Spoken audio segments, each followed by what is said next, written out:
Hello citizens. Okay, ಇದನ್ನ imagine ಮಾಡಿ. ನೀವು ಒಂದು school bus owner. Tax, insurance ಎಲ್ಲ ಪರ್ಫೆಕ್ಟ್ ಆಗಿ ಕಟ್ಟಿದ್ದೀರಾ. ಆದ್ರೆ ದಿಢೀರಂತ ಎಲೆಕ್ಷನ್ ಡ್ಯೂಟಿಗೆ ಅಂತ ಗವರ್ಮೆಂಟ್ ನಿಮ್ಮ ಗಾಡಿಯನ್ನ ವಶಪಡಿಸ್ಕೊಳ್ತೆ. ನಿಮ್ಗೆ ಬೇರೆ ಆಪ್ಷನ್ ಇಲ್ಲ.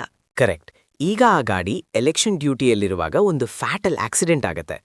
ಕಾಂಪೆನ್ಸೇಷನ್ ಯಾರು ಕೊಡಬೇಕು? ನೀವಾ, ಇನ್ಶೂರೆನ್ಸ್ ಕಂಪನಿಯಾ ಅಥವಾ ಗವರ್ನಮೆಂಟಾ? ಇದು ಎಕ್ಸಾಕ್ಟ್ ಆಗಿ ಗ್ವಾಲಿಯರ್ನಲ್ಲಿ ನಡೆದ ಘಟನೆ. District magistrate Gwalior versus national insurance company limited. ಅಂದ್ರೆ ಈ ಕೇಸ್ನಿಂದ ಏನಾಯ್ತು? ಈ 2026ರ ಸುಪ್ರೀಂ ಕೋರ್ಟ್ ಜಡ್ಜ್ಮೆಂಟ್ ಇಡೀ ಲೆಕ್ಕಾಚಾರವನ್ನೇ ಬದಲಾಯಿಸಿದೆ.